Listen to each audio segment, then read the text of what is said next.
Today is May 29th. Welcome back to another Helium Lemon 15 video. Level 6? What? Is it a real level? No.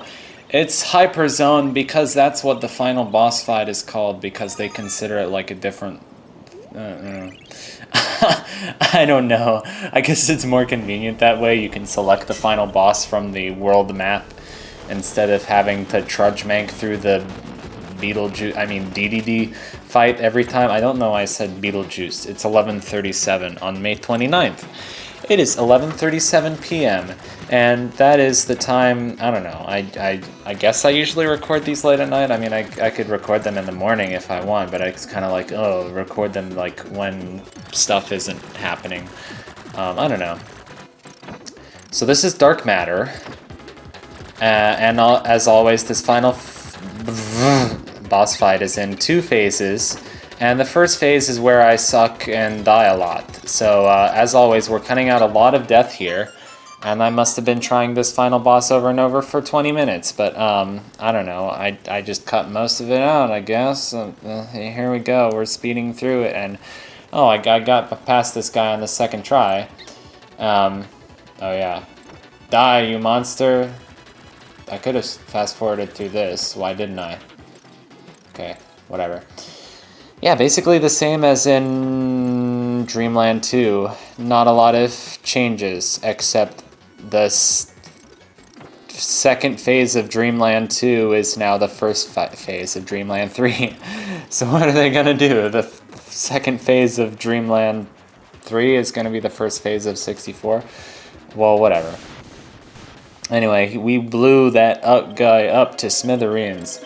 Okay, this music is actually pretty cool. Well, the intro was cooler, but this is kind of a cool song. It's very anime. It's like, oh my god, dude, this boss fight is so anime. Attack on Titan, bro. We ain't weebs. We're just cool bros who hang out and watch One Punch Man and frickin' Full Metal Alchemist. I don't know. Those are anime shows that I don't watch, but like I know people who do, and whatever, good for them. We out here spamming the heart rod, trying to avoid these little clones of dark matter. Whatever. This is a big bleeding eyeball. Like, come on, you consider that this is a Kirby game. And Kirby games are kind of notorious for having dark final bosses, because, I don't know, they just kind of have that cool theme of, like, you know, you're saving the world from nightmares. And this is, like, something that will actually give you nightmares, so it's like that. The game bleeds over into the world that we live in. And I summon Gooey at exactly the wrong time. Oh, game over, that's fun. You know, whatever. Oh, anyway, we're blasting through this guy, and, you know, a good final boss that, you know, you have to try over and over for 20 minutes. It makes you mad, but, like, then when you get it, you do, like, the Jack Black victory dance. You're like, I'm so awesome. That's who I am, because I persist, and I do not quit. And because quitters do not get to do the victory dance, because there's no victory in quitting. There's only victory in persisting, and persistence breeds, I don't know, hope or hopelessness, or I don't know. It can just make you really pissed off too. Oh, maybe George Lucas just got lazy and reused the same plots from the older movies. Oh gosh, the music got loud again. Nowadays, movies are just a big production line. Oh my god, so many people!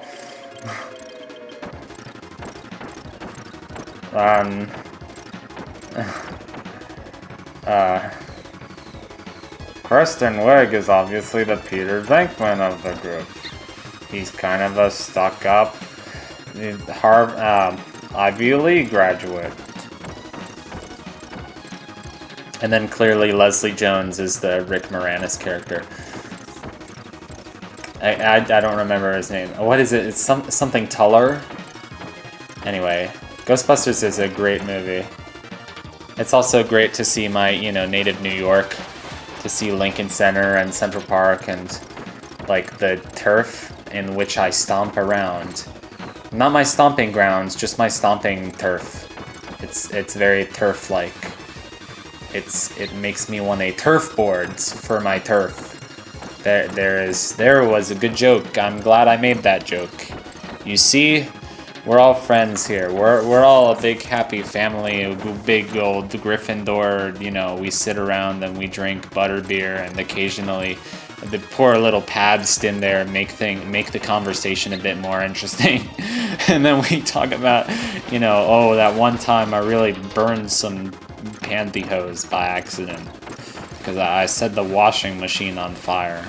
And I set my iguana on fire. I don't know what I'm saying. My parents and I watched Gulliver's Travels with Jack Black tonight. I said, oh, there's a Gulliver's Travels with Jack Black, and they were like, oh, we have to watch that. And I was like, yeah, but it might not be good. And they were like, whatever, we'll watch it anyway. So we watched that whole movie. Oh god, that's kind of awful and yet amazing at the same way. Yeah, when I got here I had like one hit left and I was like, oh god, what do I do? I'm freaking out. But like, I don't think this thing can actually damage you. Like, I don't know what the deal with it is. But yeah, the Jack Black, it was just like a big like spectacle film from the early 2000s, and you know, or like late 2000s, I guess, 2007, like the era that I grew up in, and like I got my humor as a kid from all of these corny movies that they made during 2007 and 2008, like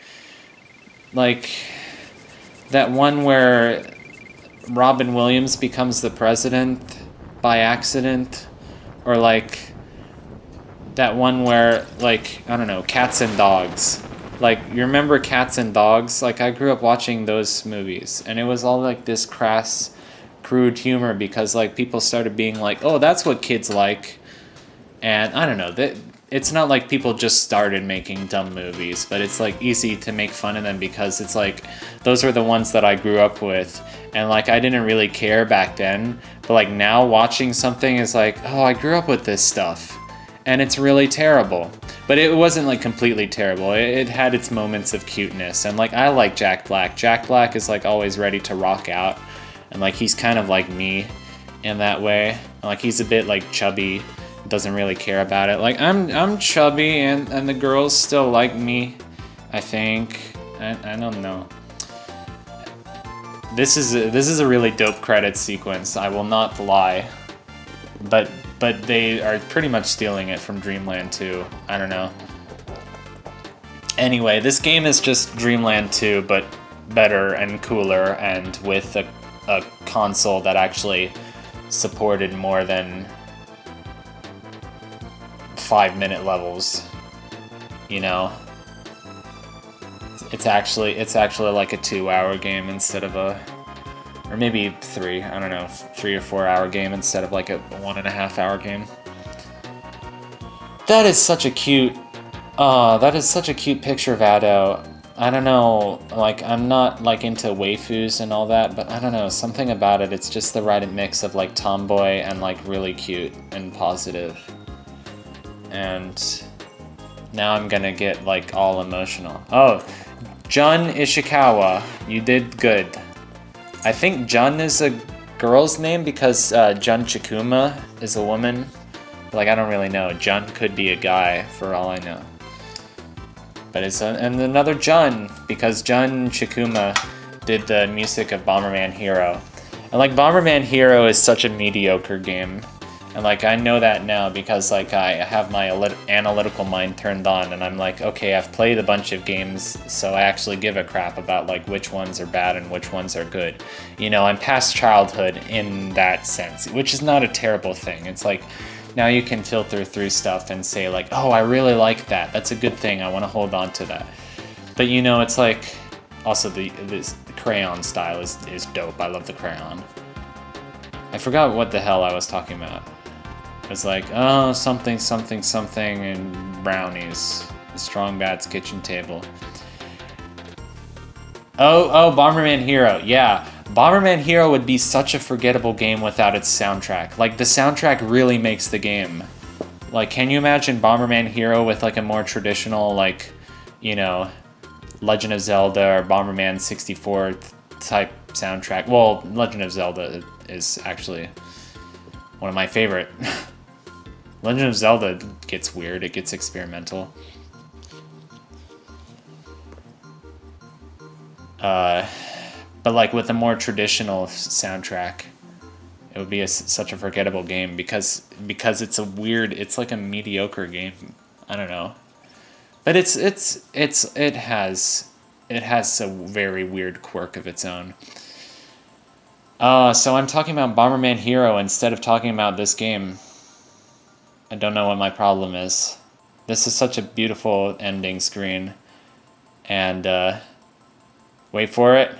End. Yay. Dude, imagine this star was like a roller coaster, like amusement park, and you could ride roller coasters on that star. So thank you for watching Kirby's Dreamland 3, I guess.